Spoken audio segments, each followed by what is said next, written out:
तो मनु जी के दो पुत्र हैं, प्रियव्रत और उत्तानपाद। उत्तानपाद राजा की दो कन्याएं हैं, सुनीति और सुरुचि। सुरुचि की भी एक संतान है, सुनीति की भी एक संतान है। पहले सुनीति को संतान नहीं थी, तब राजा ने दूसरा विवाह किया सुरुचि से। दैव योग से सुरुचि के भी यह संतान हो गई और सुनीति दो को संतान। दोनों लड़ाई करें तो राजा ने एक अलग से स्थान बनाकर सुनीति को दिया कि वहां पर रहो। एक के पुत्र हुए उत्तम और एक के पुत्र हुए जिनका नाम हुआ ध्रुव जी। ध्रुव जी महाराज कहते हैं, माँ मेरे पिता कौन है? कहते हैं जो इस राज्य के राजा है वही तुम्हारे पिता है। खेलते कूदते अपने पिता के पास जाते। एक बार देखा कि अपने सौतेली माँ का जो पुत्र उत्तम था पिताजी के गोद में बैठा था। ध्रुव जी ने कहा कि भगवान हमें भी पिताजी, मैं भी आपकी गोद में बैठना चाहता हूँ। जैसे ही कहा बैठने के लिए उत्तानपाद उनको बैठाने ही वाले थे कि सुरुचि ने हाथ पकड़ के दूर झटक दिया। बोले अगर तुम्हें इस सिंहासन पे बैठना है तो भगवान की तपस्या करो। भगवान की तपस्या करके भगवान प्रसन्न होते हैं। वरदान मांगने के लिए कहे तो कहो कि मुझे सुरुचि के गर्भ में जन्म दो, तब उस सिंहासन पे तुम बैठ सकते हो। ध्रुव जी महाराज रोते बिलखते हुए अपनी माँ के पास में आए, पूरा वृत्तांत बताया। अब कोई दूसंसार की माता होती तो तुरंत अपना फेटा बांधती और लड़ने पहुंच जाती कि चल कैसे। उसने ये कहा कैसे तेरा अपमान किया, पर नहीं, वो सुनीति है। सुनीति का मतलब क्या होता है? जो नीति के अनुसार सुंदर ढंग से चले।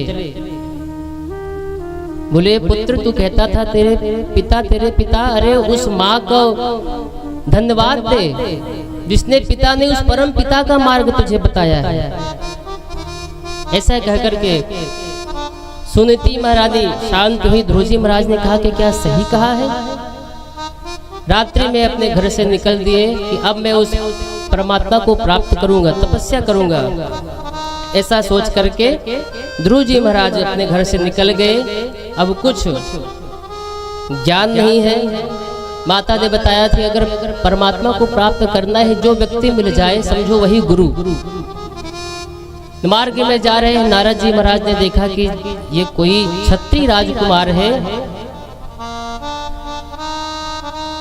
पूछा कि आप किस लिए जा रहे हो? बोले हम तपस्या करने के लिए जा रहे हैं। नारद जी महाराज ने पहले तो डराया कि इस जंगल में बहुत हिंसक जीव रहते हैं, तुम्हारे जैसे बच्चों को खा जाते हैं। ध्रुव जी महाराज ने कहा नहीं, मैं इस हिंसक जीवों से नहीं डरता, मैं तो परमात्मा को प्राप्त करूंगा।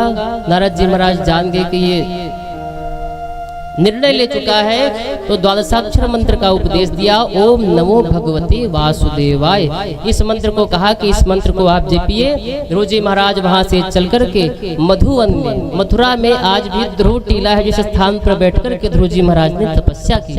उस स्थान पर बैठ करके ध्रुव जी महाराज ने कठोर साधना की। और जैसे जैसे समय बीतता गया, पहले तो फल फूल खाते फिर उसको भी त्याग दिया, धीरे धीरे जल पीते उसको भी त्याग दिया।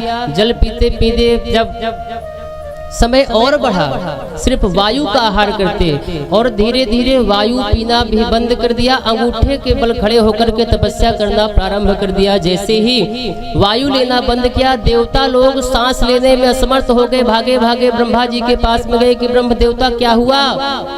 नैवम विदामो भगवन प्राण रोधम, लगता है हम मर जाएंगे छटपटा कर।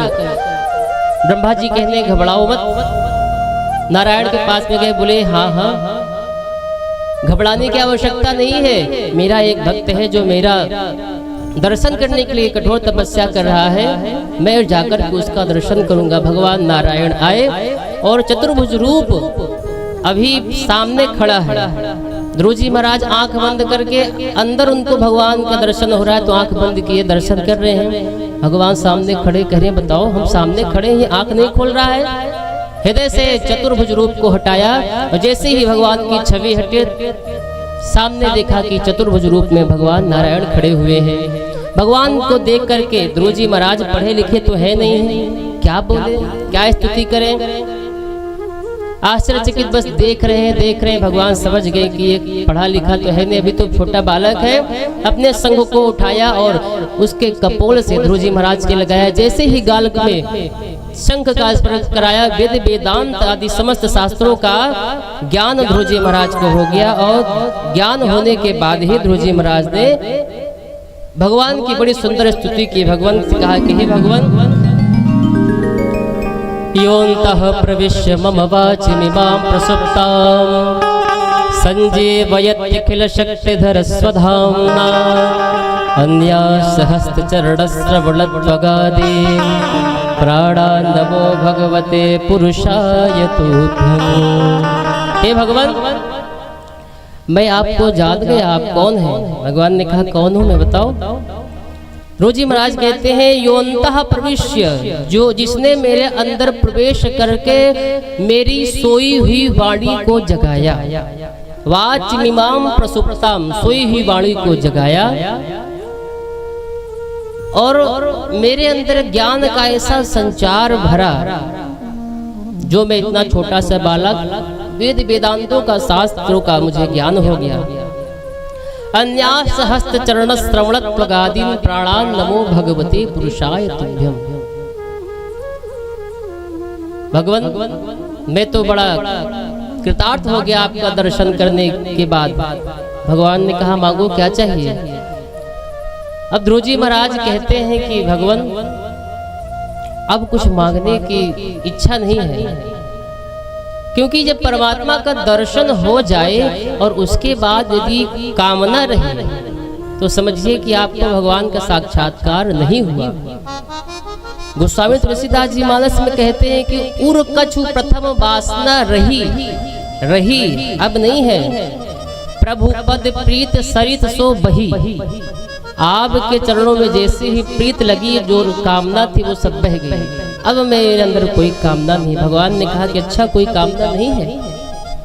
और भगवान तो जानते हैं कि किस कामना के लिए आया है। पिताजी के गोद में बैठने के लिए, बताओ, इतनी कठिन तपस्या की। बोले जाओ 36,000 वर्ष तक पिताजी के राज्य का शासन करो, उसके बाद तुम्हारे लिए मैंने ध्रुव लोक बनाया है।